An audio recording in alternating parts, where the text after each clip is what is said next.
What you have to understand is that a woman reveals herself to you in that first 3 months. If you're not blinded by your desire to mate, to get to the bedroom, you're going to see, especially in the times we're living in now, it doesn't take long to figure someone out. It doesn't take long to see a woman's true nature. She's not hiding anything anymore. She's proud of her good and bad decisions, often awful decisions, depending on who you're running into. But there's really no excuse as a man to invest yourself in a poor relationship. Understand this. As you're progressing through a relationship, there's something called your emotions. And the more you're with someone, the more attached you're going to get. And the more blinded you become to whether they're a good quality person or not a quality person. That's your responsibility. That's my responsibility as a man. Can you make it through 3 months just to see what kind of person she is? Several decades ago, people used to reveal themselves more gradually.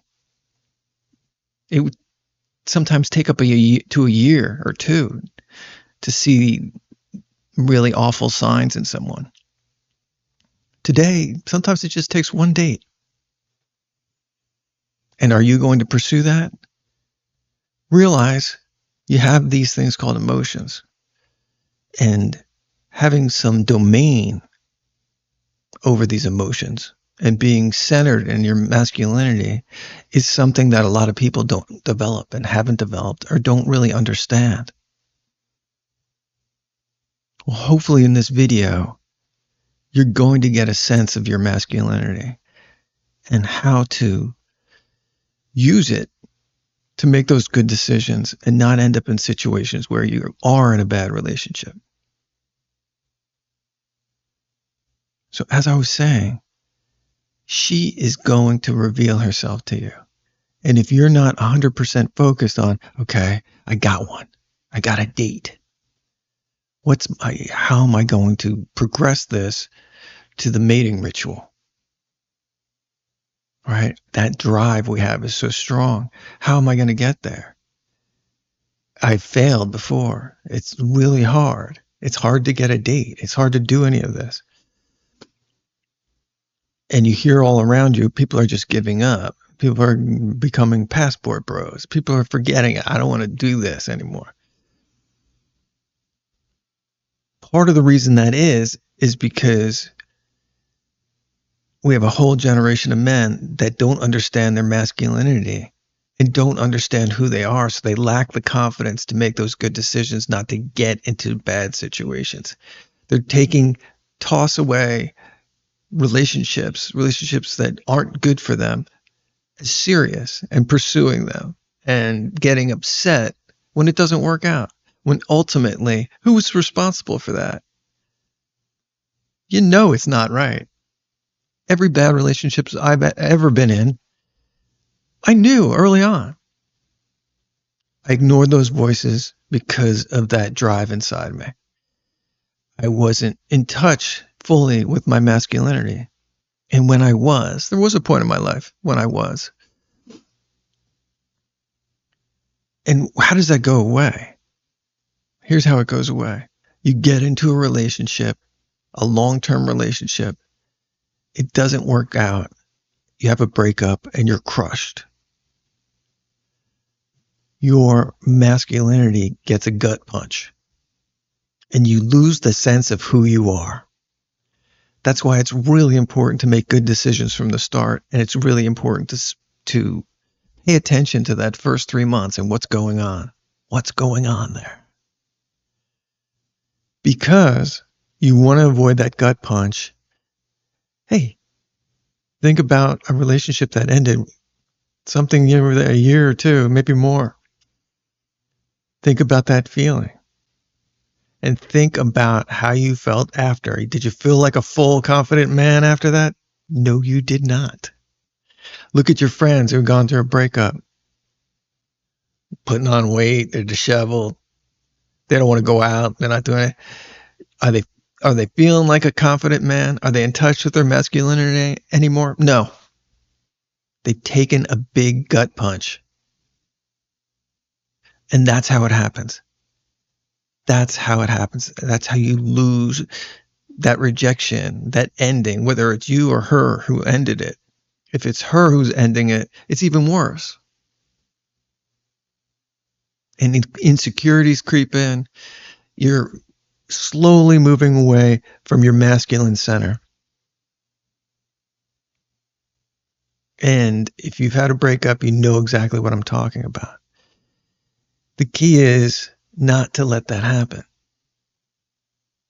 And you avoid letting that happen by paying close attention in the beginning of a relationship and moving on when it doesn't feel right. We have these internal senses inside us as men, your spidey sense, whatever you want to call it. We have these protection mechanisms that tell us it's not an intellectual communication, it's a physical communication. You feel it in your body.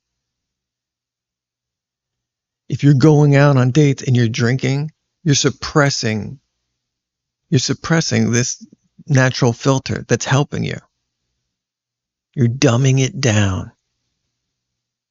So you think you're loosening things up, making it easier to talk, making it easier to connect. You're doing all those things in a way that's going to backfire and cause you trouble in your life because you're suppressing that natural voice inside of you that tells you, this person isn't right for me. This isn't a quality person. This is a different person. This isn't what I'm looking for. This is going to be a lot of trouble. And if you're sober and if you're not suppressing that feeling with alcohol when you're going on dates, you're going to make better decisions. How many people do you know are making great decisions after 4 or 5 drinks? If you need to lubricate yourself socially in order to get to that ultimate goal, whatever your goal is in a relationship, you're going to end up making some real bad decisions. That's just a fact. You want to do that? Watch everybody. Watch everybody when go to a party. Watch everybody else when they're drinking and see if they're sounding intelligent after that second, third drink. See if they're making good decisions. See if you think they're capable of making good decisions. You have to know that this is huge. And I've never been a big drinker, but college and after, I would have drinks when I went out with a woman on a date. Not a lot, but enough to suppress my natural voice inside of me. And in retrospect, it's a mistake. It's a mistake. I recommend having a water, because what happens when you suppress that voice inside of you? What happens? You end up in a 10-year marriage, in divorce court, all kinds of turmoil and chaos. Yeah. That starts with that first drink you order and that small talk you have with that woman you ended up with for 10 years. If you got the guts, share your story in the comments. You didn't think it was the alcohol. But now as I'm saying this, you're realizing that did smooth out some things she was saying. It did make me look the other way when those red flags were coming. It did make me think, yeah, this is great. This is better. This is better than I thought. You'll look back now and you'll see you made some bad decisions because that alcohol suppressed your masculinity. It suppressed your confidence, really. And it became a crutch. It's true. And I notice how alcohol can be glamorized. Practically every TV show I watch, it's there. And people are making good decisions on TV, but in reality, that's not what's going on. So realize that's what's happening when you're going out on a date and you're drinking. You're suppressing your supreme masculine voice. You're beating it down, and you're not making things better. What's really important as a man is and you want to maintain your peace, you want to keep your money, and you don't want to feel like someone's using you. You can do all those things and make good decisions if you're not letting alcohol into the mix or whatever you're imbibing in. You think it's fun, you think it's great, maybe, but what is the sacrifice? As a man, you have this ability to see long term. You suppress that when you start drinking, and your thinking becomes very short term. And some would say you lean more into the feminine. Your job, your identity as a man is to be able to make good decisions and see long term, to see 10 years into the future, 20 years in the future. Tell me that isn't repressed when you start drinking. So there are a lot of things you can do to maintain your masculinity, to maintain who you are, and to really see what you're getting yourself into during that first 3 months when you're courting and dating a woman. That will help you always maintain your peace. Your peace isn't something you have as a man just because you've stopped dating. It's a decision you make every step along the way. If you had years and decades of not feeling peace and you're saying it's because of a woman, you're setting yourself up for disaster again. Your peace is a decision you make inside you. And as I've laid out in this video, there's many ways you could do that, but alcohol is definitely one where you're sacrificing your peace. It's the decisions I make that separates me from my peace. You can have peace with a woman. I know people who do. But how do you separate from that? How do you remove responsibility and say it's her? That's giving up your masculinity. That's giving up your power. It's me. Go out on a date.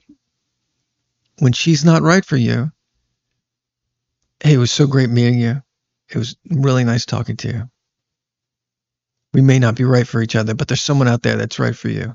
I wish you the best. Then you're not giving up your peace. If you're drinking, you're lowering your inhibitions. What is lowering inhibitions? Realize what that is. That's suppressing your masculinity. It's suppressing your masculinity. Hey, do I wish we could do that and not make bad decisions? Yeah. Do I wish, hey, it's not my fault. It's her fault. It's society's fault. It's culture's fault. Ultimately, if you want to be centered in your masculinity and have your peace and keep your money and make good decisions, it's you. It's me. And when you take that responsibility, you get your power back. And you quickly see as you're dating the quality you're with. You start to even attract better quality. And dating and life becomes a lot more easy. All right, everybody. Like and subscribe, and we'll see you in the next video.